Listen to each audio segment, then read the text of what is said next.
Welcome to the Seminole Wars. In this podcast, we explore how the Seminole Wars came to be, how they were fought, and how they still resonate some 2 centuries later. I am your host, Patrick Swan, and our show is a production of the Seminole Wars Foundation, found online at www.seminolewars.us. We are recording today from the homestead of the Foundation in Bushnell, Florida. Thank you for listening. Hello and welcome.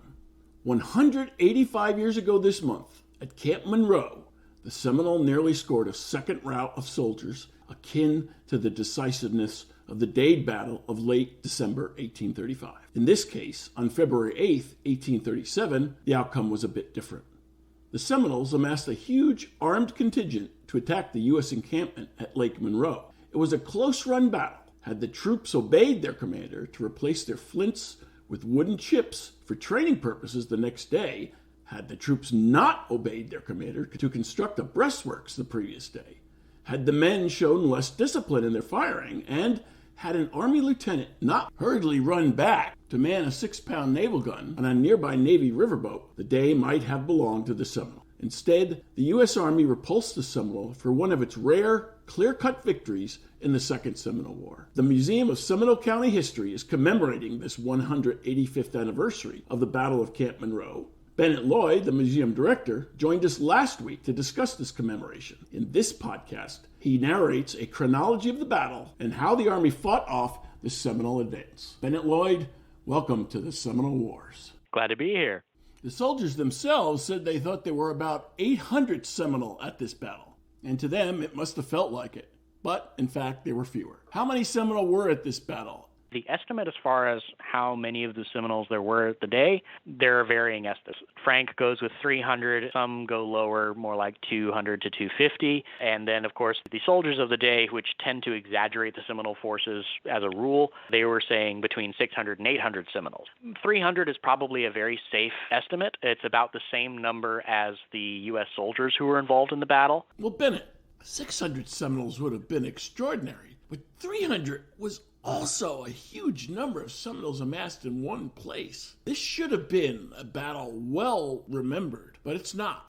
Why is that? I think the reason why it's not looked at today as a significant battle, even though it was back then, it ran in papers all over the country, and there were endorsements for the Cochrane's rifle and the Machinist, which was a national manufacturing magazine. More on the Cochrane in a bit. It was not looked at as pivotal by scholars later on because it was a United States victory. It almost, if the sailors hadn't rowed out to the Santee, which was the gunboat on Lake Monroe, and turned the 6-pounder onto the Seminole flank at the end of the battle might have gone very, very differently. Seminoles were pouring so much shot into the fortification, which was another low fortification, exactly like you see in Dade's Battle. They built a 3-foot-high fence of logs. It was essentially the same situation, except in this case they had the lake at the back and a boat that could turn a cannon onto the Seminole flank that the Seminole couldn't reach. That turned the tide, and because it did not turn into a massacre like Dade's Battle was, it was dismissed. It was just part of the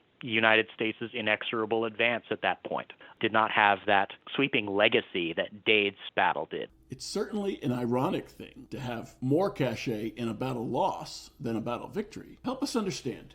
That's actually true in a lot of scholarship. The United States is rather unique in how it deals with its military losses. I think that part of that is the legacy of how the United States deals with the way it loses battles. Very often, and you see this in the Seminole Wars, you see it in the Civil War, and I should caveat this with saying this is mainly 19th century romanticism. They look at them as noble struggles against savage foes and insurmountable odds, and these are martyred heroes is how they treat it most often. And that in turn spurs them to increasing the funding for the war efforts and getting more recruits and volunteers.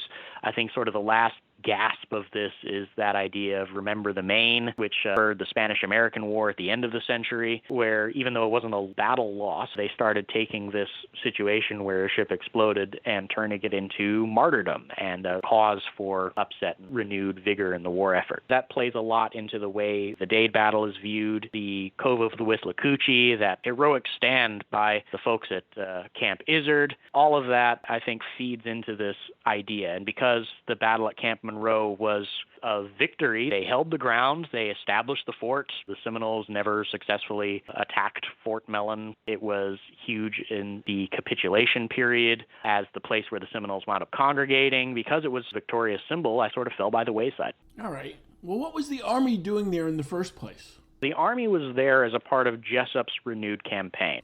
By late 1836, 1837, the whole thing was in Jessup took it over because he was a quartermaster. And his goal was getting things in order, getting shipments and troops where they needed to be. He saw that this was lacking, and so he took on the command, hoping that he could fix this problem. He instituted a multi-pronged campaign southward, and his goal was somewhat different because his goal, ostensibly, at least from what I've read, is not necessarily removal, where Andrew Jackson and Van Buren, they had predicated this whole thing on removing them to the Oklahoma Territory. Where Jessup, his goals were a little more focused. I don't want to say short-sighted, but they were short-term goals. His goal was to force them into peace talks. The way he wanted to do that was to engage them on as many fronts as possible as they go down. And even though some of the campaigns proved disastrous, Lake Okeechobee wound up being, essentially, even though it was a territorial victory, it wound up being a political and morale loss because all the Seminoles escaped. The U.S. had all these casualties to deal with afterward. His goal was to force them into peace talks, and that wound up being pretty successful. It resulted in the capitulation talks, and up until Poinsett refused the terms that Jessup had outlined with the Seminoles, everything was pointing towards an end to the war. Secretary Poinsett wound up falling back on that old staple that we were there to remove the Seminoles, not to make peace with them. In this area, what was General Jessup's approach to Seminole removal operations? He wanted to send his columns down the east side of Florida, and the east side of Florida was pretty much unexplored by Europeans ever since Anglo-American. During the territorial period, the United States did very little with East Florida, and their maps only really went down to Lake Monroe. They knew there was a lake there. It was called Lake Grant before then because on a grant to some British fellows who did some logging over on the Volusia County side of Lake Monroe. But it was very little explored by the United States. And Jessup wanted to force the Seminoles as far south down the peninsula as possible, and he couldn't do that as long as they held that eastern side of Florida. So he sent his troops down the St. Johns River in order to establish a beachhead as far south as the steamships could get, and that was Lake Monroe. He then focused on exploring the rest of the river further south, seeing if they could figure out where it began. And we have a couple of great maps from Davidson of the lake, and also Peyton, who wound up discovering Lake Peyton, which was renamed Lake Jessup later on, and is still Lake Jessup to this day. These explorations were predicated on the idea that Jessup wanted to establish a huge supply depot over here and a means of pouring troops into the interior of Central Florida. The battle for the Seminoles was essentially their attempt to prevent this. They didn't want the U.S. Army down this side of Florida. They had a lot of cattle that were here. We have on Peyton's and Davidson's maps, we have cow pens that are outlined and encampments that are shown. After that battle and the completion of Fort Mellon, there was really no recourse the Seminoles could have. Fort Mellon was not like, say, Fort King. It wasn't what you think of as these frontier forts with the little four walls and the two little bastions and whatnot. It was a massive, massive complex encompassing a huge, huge acreage. I think almost 40 acres, yards and yards and yards, hundreds and hundreds of yards of walls, which met with the lake shore. They had a large, long pier where they could unload several steamships. They would send them in pairs or triples, and there would be several steamships on Lake Monroe at a given time. It was designed for a garrison of hundreds, like 450 regular garrison, and then up to 5,000 men in temporary accommodations. They had buildings, warehouses. Many of those, we have records of them being scavenged for what became Mellonville, which is now incorporated into the city of Sanford. It was essentially the huge, huge eastern military outpost that fed and clothed and supplied the Army for every eastern campaign that they did from 1837 onward. In the Second Seminole War, what set Camp Monroe or Camp Mellon apart? As opposed to a smaller fort like Fort King, which was built in peacetime and was mainly about establishing a presence and making sure to sort of pacify the surrounding countryside, Fort Mellon was a wartime fort with a wartime purpose. It was designed to repulse assault. It had outer forts, Fort Reed, in order to give warning miles away through the use of signals in order to prevent it being besieged, because the Seminoles were amongst the rare native groups who actually would besiege a fortification. It was convenient for them if they thought it would benefit them. It was designed to hold the supplies for a wartime effort, and it was built to serve a wartime function. How did this contrast with Fort Christmas? Fort Christmas was another one of those little small presence forts. Fort Christmas was established as a camp, and it was only temporarily occupied. It was occupied for all of about 6 months. And this was as the column was heading south, they would establish forts. And these forts were safe havens for the supply trains because you needed to be inside of a fort at night if you didn't want to get raided. And they were also temporary accommodations for the soldiers that were safe from assault, because Camp Monroe was vulnerable. Fort Mellon was not. And so in similar case, you would establish a fort. And this is a tradition that actually goes back to Roman warfare. When you would make camp, you would build a fort, and you would occupy and live in that fort until the camp was broken down. These smaller forts, we have several. There was Fort Christmas, which is still Fort Christmas. Fort Gatlin became Orlando. Fort Maitland is now Maitland, Florida. All of these little towns, and this is one reason why the Second Seminole War is so pivotal for Central Florida history, were established during this campaign by General Jessup, and they were these forts that were leading the army southward, these different branches of the army in column, as they progressed toward what eventually became the Battle of Lake Okeechobee, that sort of pivotal end conflict. So, for the record, what was Fort Mellon established to do? Fort Mellon was established as a supply depot. It was the furthest south that steamships could get along the St. Johns River. This is where all of these heavy-laden steamships would offload all of the soldiers' supplies, and it was the central hub for transport all throughout the rest of Central Florida. All these little forts were receiving supplies from Fort Mellon. All of the rations went through Fort Mellon. All of the ammunition went through Fort Mellon. And all of the Seminoles that were going from East Florida to Oklahoma went through Fort Mellon. They would gather here. There were hundreds and hundreds of them even during the capitulation and even throughout the rest of the war. They would be gathered here awaiting shipment, essentially, westward toward Tampa Bay or Lakeport, and then they would go over to Mobile by ship, and then they would go from there overland to Oklahoma Territory. This was a shipping center, and it was vital for the United States war effort on the eastern half of Florida. How long was this fort or its successor designed to last? The second fort was designed to last a while. I place a little caveat there because the first fort was indeed burned down after it was left by the United States. The United States, thinking that the capitulation had worked and they were going to have a peace treaty, they did abandon Fort Mellon in, I believe it was July of 1837, the same year it was built. The Seminoles promised, okay, we won't burn it down while you're away, and of course they did. So they got back and rebuilt the fort in November. Essentially exactly the same. The two maps that we have, they show pretty much the exact same outline of the fort, but it was burnt down once in a non-combat situation by the Seminoles who did not want the U.S. Army to return. After they rebuilt it in November, it lasted through the end of the war, and we actually have evidence of Fort Mellon being referenced in post-returns from the Civil War. So even if the fort didn't exist at that point, the station of Fort Mellon did exist during the occupation of Florida in the Civil War. For the overall war effort, how important was establishing and then reestablishing forts in this vicinity? You essentially see the threat to the Seminoles play out after the Seminoles fail to neutralize the beachhead. Once the Army builds the fort, they begin pouring in troops and supplies in the hundreds and in the thousands, and they send these columns southward to engage the Seminoles as much as possible in pitched battles, which is what the United States is going for. They want decisive victories that force the Seminoles to cede territory and cede crops, cede cattle to them, cede E-E-D-E, not cede S-E-E-D.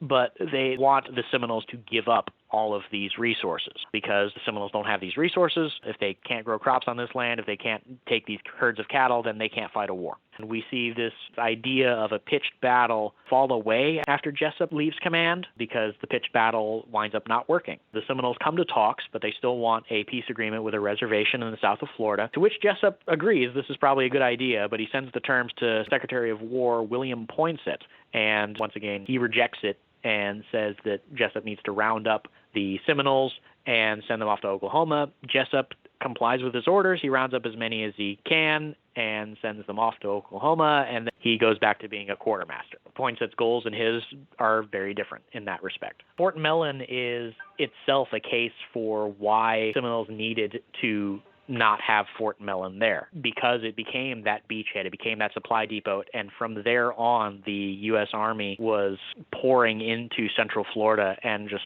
forcing the Seminoles to concede more and more of that territory until they backed them up against Lake Okeechobee and entered into that decisive battle. If the Army establishes a beachhead from which they can safely unload troops and resources, then there's no chance of reclaiming that territory. They need to nip that in the bud. It was late December of 1836 when they reached Camp Monroe, what they later called Camp Monroe. Also, it's referenced as Camp Fanning in a couple of documents. Fanning was the overall commander of that expedition. Essentially, they were exploring. There were several scouting expeditions, mostly run by the Creeks. Paddy Carr and his Creek contingent of about 50 fellows out of the, I think, 800 or so he brought down. 50 of them came down with Fanning to Camp Monroe, and they were all scouting. They were trying to figure out, okay, are there Seminoles? Where are they? What are the trails? What are the landmarks? How can we get this beachhead and make it useful to pierce into the interior? And there are some missives. There are two main steamships that are ferrying back and forth both supplies and letters and battle reports back to General Jessup.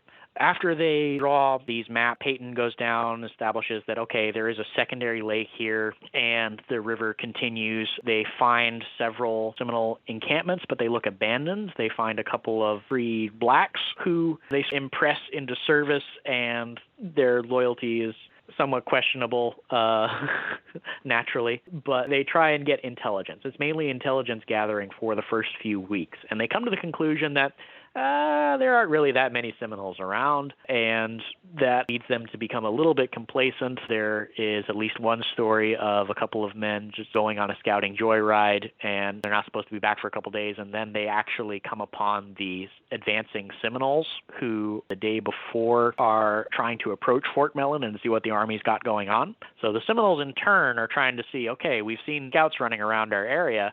We need to see what the Army's doing over here. So we don't have a lot of the story on the counter scouts and what they saw and what they gathered. All we know is that by February 6th or 7th, the Seminoles are en route to try and recapture this area. The leadership over at the U.S. Army, they take it seriously, but they don't take it seriously. On the one hand, they feel that things are getting too lax and they want to drill their men more. I don't know that they, just from the notes, I don't know that they take the threat of the Seminole approach as seriously as they should have, because once again, you have Lynch's account where the commanding officers instruct them, hey, we're going to be drilling tomorrow so that you are combat ready when the Seminoles get here. Put wood flints in your muskets so that we can drill tomorrow. And Lynch responds that it is fortunate that most of the men did not follow this order, which A, speaks to their opinion of their commanding officers, and B, speaks to the assessment of the officers about how close the Seminoles are and what an actual threat they were.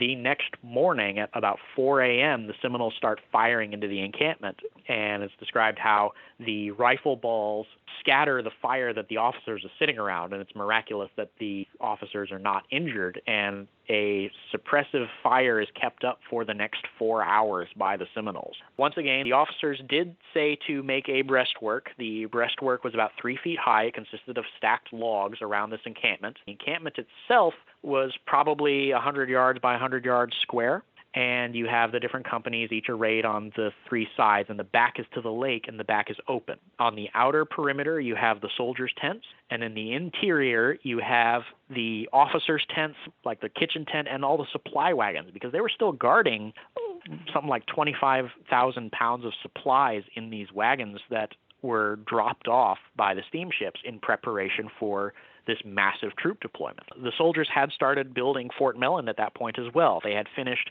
the pickets, quote unquote. In this case, it's difficult. I mean, a picket is just like a watch post, essentially, right? But they had constructed essentially a rough outline of what would be the main fort. So there is what amounts to a gatehouse, and that would be on the site of where the county services building is today along Mellonville Avenue and 2nd Street. And there was essentially a gatehouse there with 2 winged bastions that may have been covered. In the first image of the fort, they are not, and the second image is less clear. So we don't know if those were blockhouses per se, or if they were just winged bastions the way you would see in, say, Fort Caroline 300 years before. And a couple of other Seminole War forts have those winged bastions similarly. The breastwork is essentially just a wood fence, a log fence. Once again, it's about 3 feet high. It's just consistent of stacked trees that they've cut down and laid on top of each other and cleaned off the branches. Essentially, it's just something to hide behind. The stakes pointing outward, you don't really see that in these kinds of fortifications. There's not a whole lot of time to do all that work, and what is really the point aside from an intimidation factor? It's useless to waste that time and energy on it. The breastwork ran around the infantry tents. I mentioned that they were arrayed, it was like a 100-yard by 100-yard square, and the soldiers' tents are arranged on the outside. The breastwork would have been just a few feet out from those tents in 100-yard by 100-yard square, except one side is open on the back side where the lake is. Between the time that they had scouted the Army encampment and arrived, the soldiers had built this breastwork. And like I said, that was the day before. Fanning had ordered that the day before, right before he told them to put wooden flints in their muskets. What do we make of this guy Fanning? The accounts say that Fanning was an extremely capable officer and that he was somewhat of a rigid disciplinarian, but apart from that, there is no assessment of the competence of his orders. I think it's probably soldiers being wise and not saying what they really think about their commanding officer. I do notice that in some accounts, Lynch is once again occurring, being the one that comes to the forefront. As soon as Captain Mellon is dead, they make no bones about insulting his character and saying that there was no worse officer who was never mourned by his soldiers. But Vinton and Fanning, who are the more overarching commanding officers, I believe Fanning had seniority and Vinton was the senior on the ground. But there are a few other accounts of the battle. There is, of course, the battle report that was sent in. Lynch is one of the most detailed.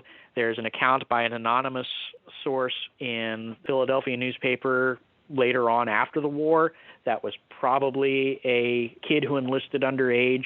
Also, there is an account that was not at the battle, but that talks about the aftermath, and that is an account of a surgeon named Mott, who winds up describing some of the accoutrements, some of the graves where Captain Mellon is buried eventually, and what becomes the little graveyard for the fort, because 14 people do die over the course of the fort's existence. I think Mellon is the only one that was killed in battle, but there are 14 deaths at the fort, and he described the early building of this structure. What's the timeline on those troops who left the fort, and how fortuitous was it that they did? That day, February 7th, the 2 soldiers who went out probably drinking, there was a fellow named Thomas who came in. They enjoyed staying with Paddy Carr's creeks. The sailors also stayed with Paddy Carr's creeks, and we get the impression from what accounts we have that it was probably because the creeks were much more lax and they drank at night and partied and all that fun stuff. And the creeks stayed in a copse of trees that was between the Army encampment and the unfinished fort. They were actually the first hit by the Seminoles when they were coming in, and they retreated back into the breastwork. And then within the first 10 minutes of the battle, Seminoles had advanced, hit the breastwork, realized, oh, there's something that we have to get over, retreated back. One of the Seminoles describes that he was crawling along the breastwork, spotted a flash of blue in a gap in the logs, fired through it, and that's how Captain Mellon died very, very early in the engagement. And then from there, the Seminoles retreated, formed a crescent around this little square, and just started peppering shots into the encampment. By the end of it, there was not a tent that was not hit. They describe it as being shredded and riddled with bullets. The soldiers draped their coats along the fence line so that those gaps weren't visible anymore. And and then they ducked behind it, and there is actually a loading procedure for when you're lying down, and they would load lying down. They would fire back from the top of this 3-foot breastwork, and they just stayed low for the next 4 hours. Now, to his credit, this fellow Thomas did wind up commanding the detachment that rode out to the Santee, and he is the one who eventually turned the cannon on the Seminole flank as well. So he's quite a character himself. He was the wayward scout who went off and got drunk in the bushes before the battle. Given the size and intent of the Seminole, had the Army been totally unprepared, they might have been annihilated. If Fanning had not ordered them to build the breastworks, then the Seminoles would have had free rein to shoot whoever they wanted. The breastworks saved the soldiers because they had something to hide behind, these thick logs. The balls were passing through the tents like nothing. So if the breastwork had not been there, then the soldiers would have been sitting ducks in the open. They had cleared that area of the beach. There would really have been nothing stopping the Seminoles from committing another Dade-like massacre. The breastwork for Dade was much, much smaller than this one. This one, it's still piled logs, but once again, it's 100 yards across on all sides. There were about 300 U.S. troops and then 50 Creek scouts.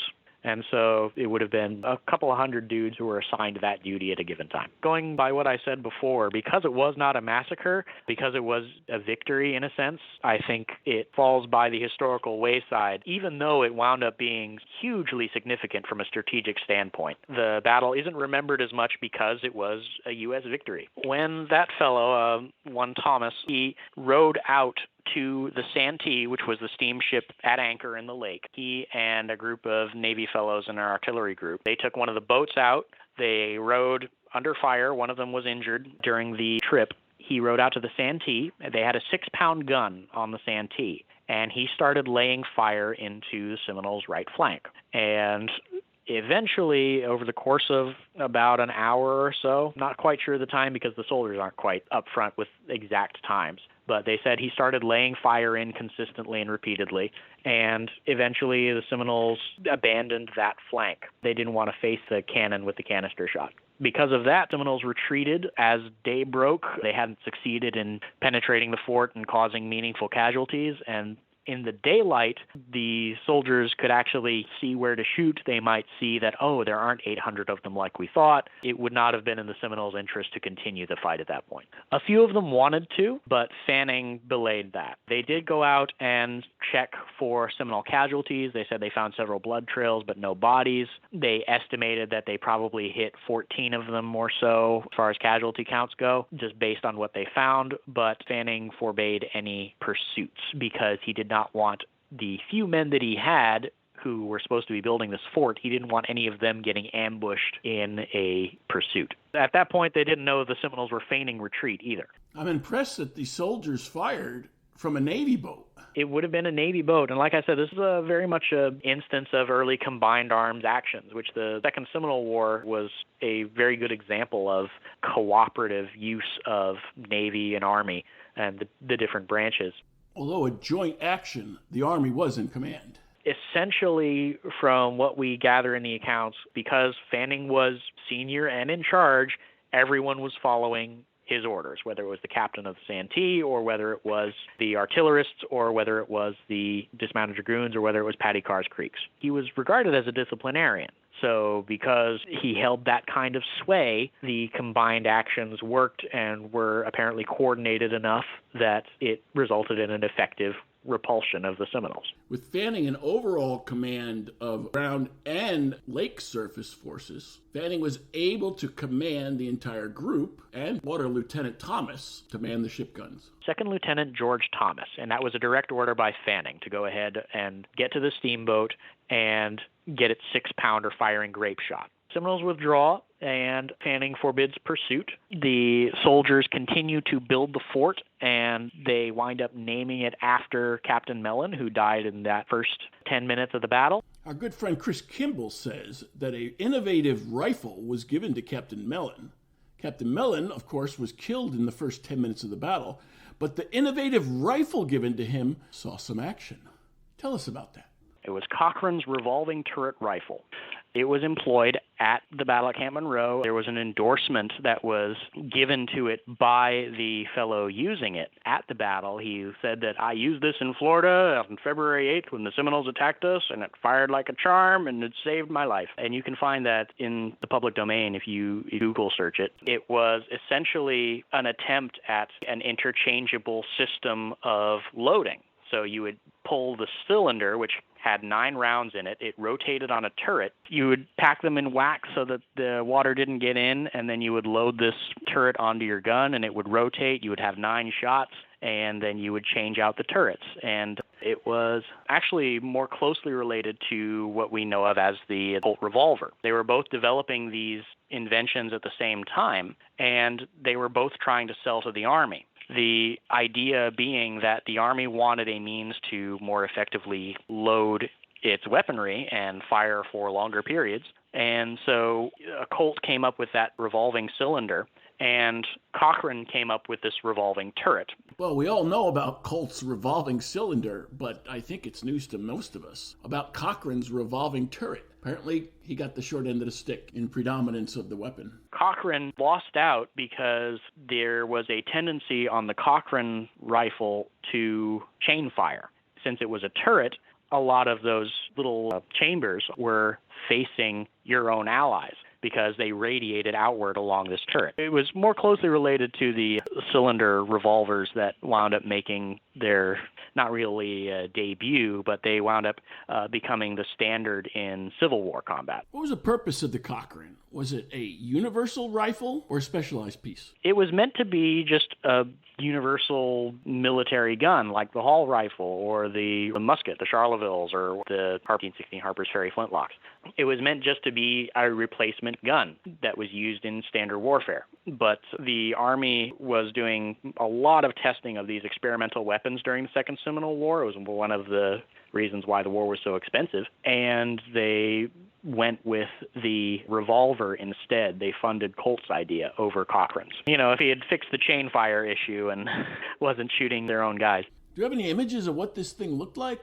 Some photos were sent to me by the National Rifle Association Museum because we were looking into this gun. It appeared in the Journal of the Mechanics Institute, Volume 9 of 1837. The NRA Museum has a couple of these in their collections. How many were there in the Florida War for this potentially breakthrough weapon? Just one, and they were negligible in their effect on the war. Now, they had a great effect on the morale of those troops. Keep in mind, these were the same troops who just the day before had been told to put wooden flints on their guns because they were going to be drilling that day. Fortunately, according to Lynch, a lot of them disregarded that advice. But the idea that this gun was functioning throughout the battle was nothing to sneeze at as far as they were concerned. It was important to have something that was reliable and repeating and returning fire throughout this engagement. The engagement lasted from the early morning hours until a little after dawn. It was through about 8:30. So it was several hours of this engagement that this gun was firing. A lot of these Cochranes did come out for the private sector afterward. They were usually individually machined, so there was less of a risk of chain firing. The parts were more exact. So you do still see revolving turret rifles in antique shows and whatnot. So there were some of them manufactured. It's just that as far as mass production goes, it was too unreliable, too dangerous, and the Army felt that Colt's cylinder mechanism had far better potential. I think I understand, but what is a chain fire? Oh, so a chain fire is one way of misfiring when you have a gun with multiple barrels or multiple chambers. It can occur with revolvers too. It's just that all of those chambers are facing toward the enemy, so it's not as deadly if cylinder revolver chain fires.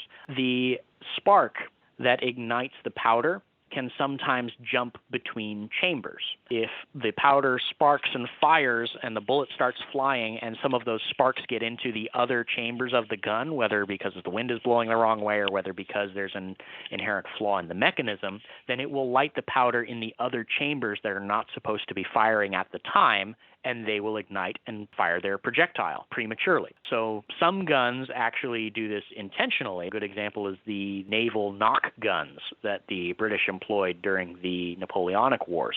Those had such a kickback that they were more likely to injure the person firing it than they were to clear the deck of the opposing ship, but they still employed them because they were scary guns that sent a lot of lead in that singular direction, because that was the goal. Volley guns are a whole genre of purposeful chain firing. Your intention is to light as many chambers off at the same time as possible. But in a cylinder gun where you are attempting to fire one shot at a time and just save on the time it takes to reload so that you can just change out cylinders or turrets, then chain fire is very bad.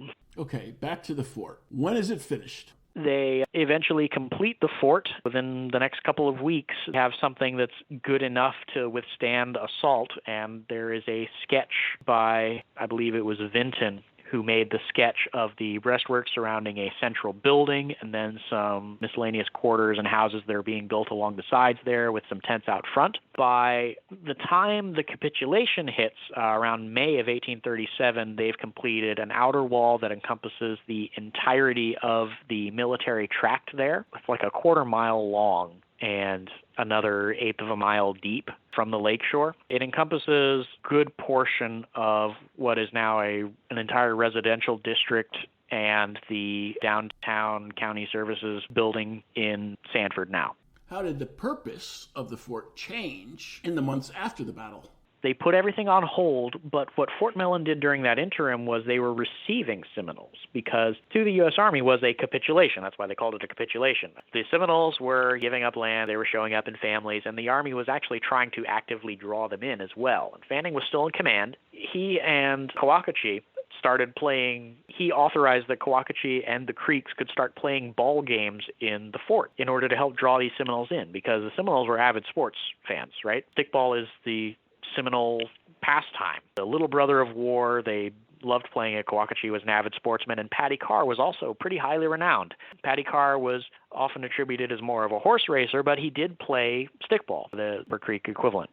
These games were similar, and the Creeks and Seminole both played them. Each player would have two netted sticks, or if women were playing, the women would use their hands. And essentially, the field could be designated with a central post or with opposing posts. There were different methods of playing depending on what band you were talking to, because the Creeks and the Seminoles, they weren't necessarily united by anything other than that name Seminoles and their mutual desire to not go to Oklahoma. They were Muskogees, Miccosukes, Yamassees, Appalachies, all these different peoples. But they all have the universal language in the form of this game. And so we know that Paddy Carr and his Creeks played the Seminoles, and the Seminoles played each other through late May and early June of 1837 during this capitulation, and it drew in hundreds of Seminoles. There were an estimated 2,500 Seminoles encamped either in the fort or around it by June of 1837.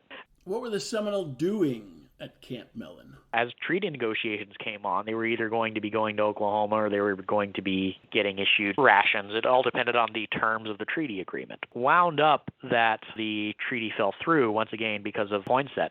Jessup rounded up about 800 of them successfully and shipped them off. Everybody wants to know, was Osceola there during this time? He supposedly played stickball against Paddy Carr, according to Mott, I believe, was the source of that, and Frank mentions it. And these were the giants of their day in sports world, and the officers were invited to watch these games. We have records of them invited to watch. Fort Mellon, knowledge of what Osceola did, we're trying still to track that down. We've been poring over a lot of secondary sources, and it's been very difficult to find their sources in the primary documents that they cite.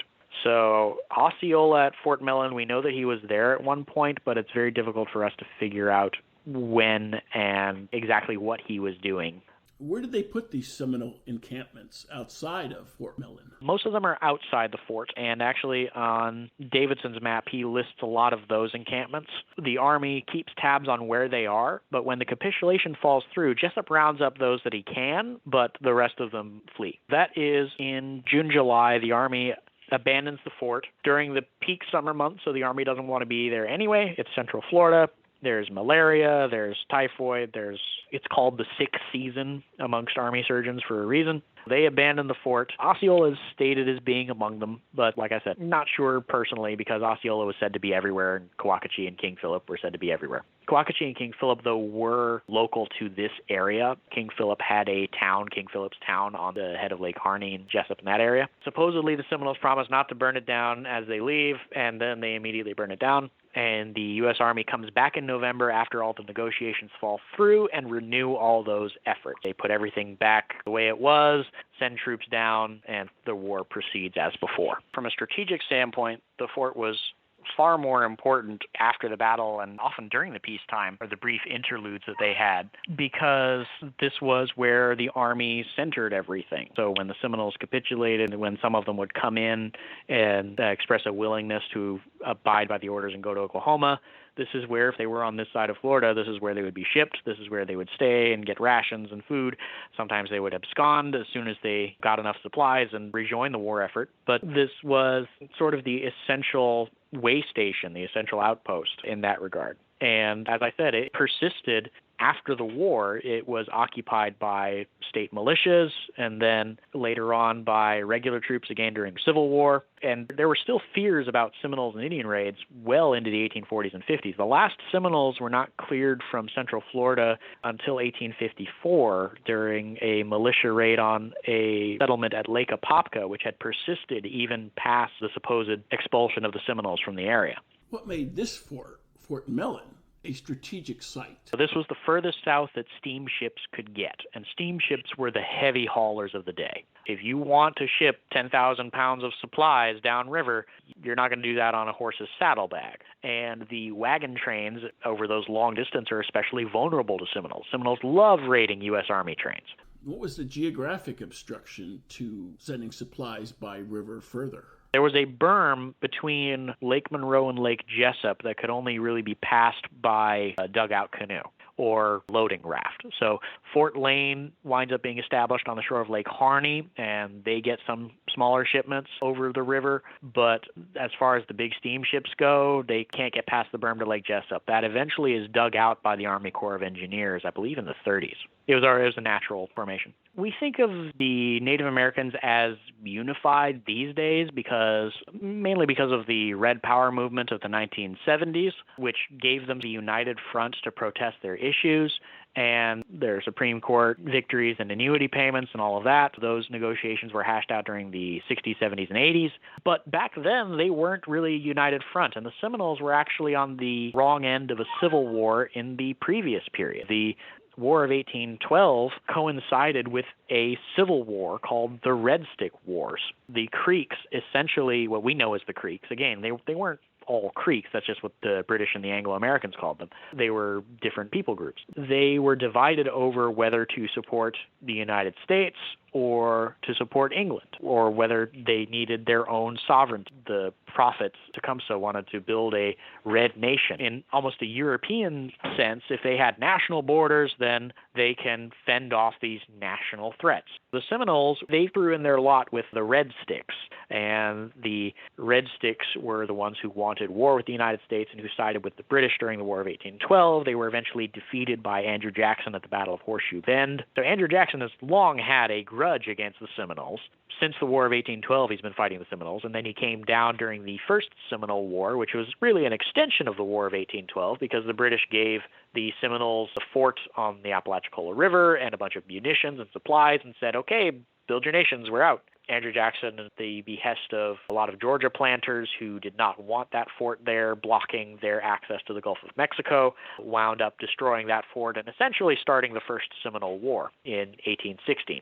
There's a long, long history of the grudge between the United States and the Seminoles, and also between the Seminoles and the Creeks, who were the White Sticks, the ones who sided with the United States. So it's not very difficult for them to recruit Creeks because, while we may think of the Creeks as unified, they were far from it. Knowing that the writing was on the wall, the Creeks were also hoping, the Creeks who remained, were hoping that service to the United States might exempt them from these policies. In large part, they did not, but there were also other perks of being in service to the United States. The soldiers consistently complained that the Creeks were paid more than them. The Creeks got spoils from their engagements, whether it was in munitions or supplies or slaves. They were able to keep booty, essentially. There were other perks for fighting with the United States, and hiring 800 Creeks to do their scouting for them against people that they knew very well and knew how they would fight was a no-brainer as far as the U.S. was concerned, if they could do it. We know there was an 800 Creek regiment that came down and fought at the Battle of Wahoo Swamp. How many went over to Fort Mellon? 50 of them were dispersed between different Army units, and they had contracts, essentially. So they fight for a certain number of months, and then their contract would be up. And just like a soldier, they could re-enlist if they wanted more stuff, or the Army eventually cracked down and wound up denying them re-enlistment, if my memory serves correctly, because the soldiers were protesting and they were getting ready to offload the Creeks in the same way that they were doing the Seminoles. Okay, Bennett, significant battle, a rare U.S. Army victory, and you aren't able to do a living history interpretation battle, recreation, so far at this time. Why is that? The battle itself, we don't run because we don't have the fort, and the setting would be wrong. So how are you handling the Battle of Camp Monroe? We are showcasing the encampments, and we're describing the circumstances of the war, and we will talk about the battle, but there is no battle reenactment per se, because I don't think we could do it justice. Could you do it somewhere else, maybe nearby? Possibility is always out there, and we are consistently working on it. There might be another option of finding a like location that we could perform the battle. For instance, I think the Pioneer Museum just did the Battle of Black Point, even though they're 100 miles away from Black Point. But still, if we can faithfully portray it, I would love to put on the battle itself, but that would be contingent upon finding a site where we could faithfully portray it, even if it isn't the actual lakeshore. All right, we say Camp Monroe, we say Fort Mellon. In the big picture, what's the significance of these fortifications and their place in the Seminole War? I think that this fort is almost a tragic reminder of what happens when peace fails. I've mentioned earlier that I think its contribution to history is as much in the peacetime capitulation and all of that as it is in wartime. I think that image of thousands of Seminoles watching these ball games with U.S. officers looking on, it's kind of a somber look at what might have been had people been a little more reasonable and had points that not decided that the place where the Seminoles was in Oklahoma and that the negotiations were fruitless. In some ways, it's a look at what might have been. It's a look at the U.S. Army's resilience as far as the battle is concerned and what they learned from previous engagements, because you know that 3 hours in, they probably knew exactly what the stakes were, having known what happened to Dade and his command by that point. There are many ways that you can look at that history, and any way that you view it, whether it's as the establishment of Anglo-American settlement in the region, because that's where people settled once the area was cleared, whether it's as the seat of what became Seminole County later on, whether it's as that peacetime look at how there might have been cooperation. Any of those ways, it's worthwhile to examine Fort Mellon and its contributions. That's a great summation, and we're out of time. Thanks for joining us for the Seminole Wars. My pleasure. Thank you very much.